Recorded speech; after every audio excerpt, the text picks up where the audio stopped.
मित्रांनो नमस्कार. कसे आहात तुम्ही सर्वजण? आय रिअली होप की तुम्ही सर्वजण मजेत असाल. मित्रांनो आज 100 डेज चॅलेंजचा आपला आजचा तिसरा दिवस आणि हा माझा तिसरा व्हिडिओ आहे. मित्रांनो यापूर्वी मी 2 व्हिडिओ YouTubeवरती अपलोड केलेले आहेत. जर व्हिडिओ आवडले तर नक्की माझ्या त्या व्हिडिओला लाईक करा आणि चॅनलला नक्की सबस्क्राईब करा. मित्रांनो आजचा माझा तिसरा दिवस हा व्हिडिओ शूट करण्याचा आणि आज रात्रीपर्यंत मी हा व्हिडिओ कदाचित अपलोडही होऊन जाईल. आणि आजचा माझा टॉपिक असा असणार आहे मित्रांनो, की मी जे ऑब्झर्वेशन केलं आहे बेसिकली मी तेच व्हिडिओमध्ये टाकणार आहे. आणि आता जर तिसरा व्हिडिओ बनवतो आहे त्याच्यामागचं कारण मित्रांनो, की मला असा अनुभव आलेला आहे मित्रांनो. बऱ्याचदा आपण काय करतो, की समोरच्याला जास्त ट्रोल करतो. म्हणजे अ, आपल्याला कोणाची काही गंमत करायची किंवा कोणाला नाव ठेवण्यात जास्त मजा येते आजकाल. सोशल मीडिया म्हणजे समाज माध्यम झालं किंवा सोशल मीडियावर आजकाल ट्रोलिंगला फार महत्त्व आहे. म्हणजे आपण एखाद्याने काय चांगलं केलं किंवा वाईट केलं हा विषय वेगळा असतो आणि त्यानं चांगलंही केलं असलं किंवा वाईटही केलं असलं तर आपण नॉर्मली त्याला ट्रोल करतो. आणि मी पण पूर्वी असं करायचो. बहुधा प्रत्येक वेळेस मी असं करायचो की नाही म्हणजे मित्रांना झालं किंवा कोणालाही ट्रोल करायचो. परंतु ज्यावेळेस मला ही गोष्ट समजली की trolling is not good for ourselves, की म्हणजे स्वतःसाठी दुसऱ्याची टिंगल-टवाळी करणं किंवा दुसऱ्यांना नाव ठेवणं किंवा आपण त्यांच्यापेक्षा किती श्रेष्ठ आहोत किंवा किती चांगले आहोत किंवा काय करतोय म्हणजे ते चांगलं नाही आहे. म्हणजे त्या गोष्टीचा आपण जर विचार केला तर त्या गोष्टीनं काहीच साध्य होत नाही. आणि ज्यावेळेस मला ही गोष्ट कळाली की नाही, दुसऱ्यांना ट्रोल करण्यापेक्षा आपण स्वतःवर फोकस केला पाहिजे. स्वतःला आपण कसं करता येईल किंवा आपल्यामध्ये काय अशा गोष्टी ॲड केल्या जाईल की त्याच्यामुळे आपलं जगणं सोपं होईल किंवा आपल्याला काही इन्कम सोर्सेस तयार होईल किंवा कम्युनिकेशन स्किल आपली वाढेल. आपल्याला एकमेकांशी इंटरॅक्ट करायला सोपं होईल. अशा गोष्टीमध्ये आपण थोडं जास्त फोकस केला पाहिजे. आणि त्यामुळे निश्चितच आपली ग्रोथच होईल. त्यासाठी मी स्वतःला सुरुवात माझ्यापासून करतो की नाही आज आपण जर एखाद्या गोष्टीबद्दल आपल्याला नॉलेज नसेल किंवा त्या व्यक्तीबद्दल आपल्याला पूर्ण माहिती नसेल तर त्या व्यक्तीला ट्रोल करण्याचा आपल्याला काहीही अधिकार नाही आहे. ती गोष्ट चांगली असू शकते किंवा वाईटही असू शकते. ती त्याने बनवली किंवा त्याने शेअर केली. जर समजा एखाद्याने Instagramवर एखादा व्हिडिओ शेअर केला, तो कदाचित चांगलाही असू शकतो किंवा वाईटही असू शकतो. परंतु त्याच्यामध्ये जर आपल्याला काही वाईट जर गोष्ट वाटली, नाही आता फारच वेगळंच म्हणजे कंटेंट एकदमच वल्गर आहे किंवा एकदमच अ, जो ॲक्सेप्टन्स नाही आहे आपल्या गुड ऑर बॅड थिंग्स ज्याला आपण म्हणतो.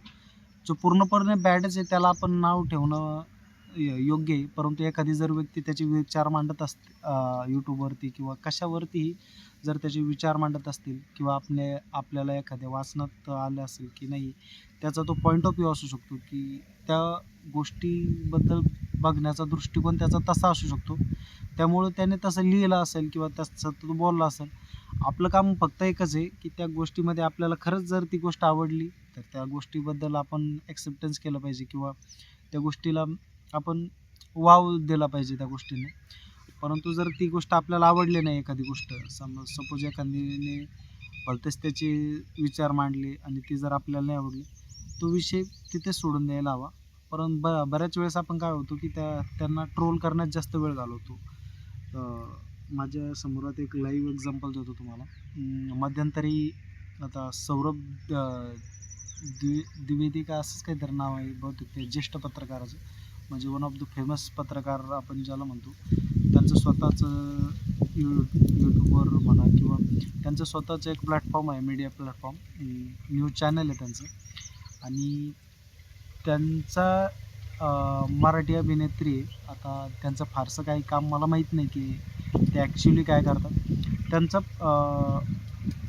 त्यांनी त्या गिरिजा नावाची जी अभिनेत्री आहे त्यांनी सौरभ द्विवेदीचा एक इंटरव्ह्यू घेतला आणि त्यामध्ये असं झालं की ती जी अभिनेत्री आहे जी इंटरव्ह्यूवर होती ती एकदम फेमसच झाली त्या इंटरव्ह्यूपासून. म्हणजे एकदम त्यांना असं एकदम ग्लॅमर मिळाल्यासारखं झालं. यापूर्वी त्या अभिनय क्षेत्रामध्ये चांगल्या याच्यावर होत्या, म्हणजे चांगल्या पोस्टवर होत्या किंवा चांगल्या पोस्टवर असं म्हणलं जाईल आपण.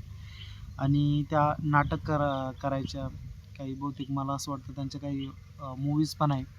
तर त्यामध्ये त्यांनी ते इंटरव्ह्यूपासून ते एकदम फेमस झाले. म्हणजे एकदम त्यांची आपण काय म्हणू शकतो, जी पर्सनॅलिटी आहे ती एकदमच बाहेर आली आणि आजकाल या 8-10 दिवसापासून ते एकदम नॅशनल क्रशच झालेले आहे सर्वांच्या. तर त्यामध्ये त्यांना आणि त्यांनी काल एक व्हिडिओ अपलोड केला. त्यामध्ये ते असं म्हणाले, की मी हे सर्व जर एन्जॉय करते, म्हणजे तुम्ही मला जेवढं अप्रिशिएट करताय ते ते निश्चितच माझ्यासाठी भावूक क्षण आहे आणि मी तेवढं एन्जॉय पण करते आणि ॲप्रिशिएट पण करते. तर सुरुवातीला ते असं म्हणाले आणि नंतर त्यांनी काही समाज माध्यमावरती किंवा सोशल मीडियावरती त्यांचा काही जो अपप्रचार सुरू आहे, म्हणजे प्लस पॉईंट किंवा निगेटिव्ह पॉईंट. निगेटिव्हली काही लोकांनी ती इंटरव्ह्यू किंवा त्यांची जी बॉडी दाखवण्याचं जे प्रमाण आहे ते फारच निगेटिव्ह घेतलं. म्हणजे त्यामध्ये त्यांनी असं की आता एआयच्या जमान्यामुळं काही कसेही फोटो तयार केले जातात. तर त्यांचं भाष्य असं होतं की तुम्ही माझ्याबद्दल चांगलेही कमेंट केले आणि वाईटही करतायत. तर त्यामध्ये फक्त त्यांचा साधा प्रश्न होता की ज्यावेळेस आता त्यांचा मुलगा 12 वर्षाचा होता. तर ज्यावेळेस माझा मुलगा मोठा होईल, त्यांनी तू ज्यावेळेस हे फोटो किंवा व्हिडिओ बघेल, निश्चितच त्याला फार वाईट वाटेल की आपल्यासोबत किंवा म्हणजे हे सोशल मीडियाचा किती प्रमाणात गैरवापर होतोय. तर त्यामागचा आता मी तुम्हाला सांगण्याचा उद्देश फक्त एवढाच होता त्या एक्झाम्पलद्वारे, की आपण कोणाला कमी किंवा जास्त न लेखता आपण आपल्या कामावर फोकस केला पाहिजे. कोणी जर चांगलं काम केलं तर त्याला निश्चितच आपण ॲप्रिशिएट केलं पाहिजे. परंतु सोशल मीडिया झालं किंवा एआयचा आपण चुकीच्या पद्धतीने वापर नाही केला पाहिजे. एवढंच माझं सांगण्याचा उद्देश होता आणि आजचा हा व्हिडिओ मी इथेच थांबवतो. सॉरी. जय हिंद.